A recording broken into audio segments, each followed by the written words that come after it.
இதுவே உங்க வீட்டு பொண்ணுக்கு, உங்க அம்மாக்கோ தங்கச்சிக்கோ அக்காக்கோ நடந்ததுன்னா இந்த மாதிரி தான் கமெண்ட் பண்ணியிருந்திருப்பீங்களா?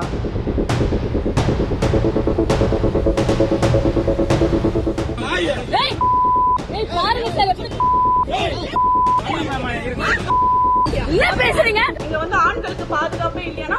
அந்த இடத்துல ஒரு பொம்பளை ஆட்டோ டிரைவர் இருந்தாலும் என்ன போட்டு அடிச்சிருந்தாலும் நான் அதை தான் பண்ணியிருப்பேன்.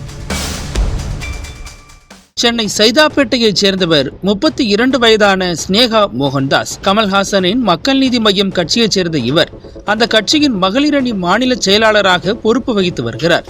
ஸ்னேகா தனது தோழியுடன் கடந்த 20ஆம் தேதியன்று செல்போன் செயலி மூலம் வாடகை ஆட்டோவை பதிவு செய்து அதில் சைதாப்பேட்டையில் இருந்து சாந்தோமுக்கு சென்றுள்ளார். அப்போது அந்த ஆட்டோவை பிரசாத் என்பவர் ஓட்டி வந்துள்ளார்.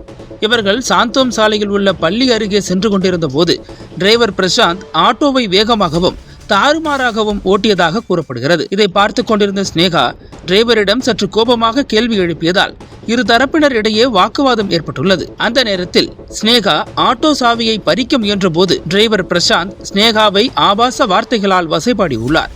இதனால் இவர்களுக்குள் வாக்குவாதம் முற்றி நடு ரோட்டில் ஒருவரை ஒருவர் மாறி மாறி தாக்கிக் கொண்டனர்.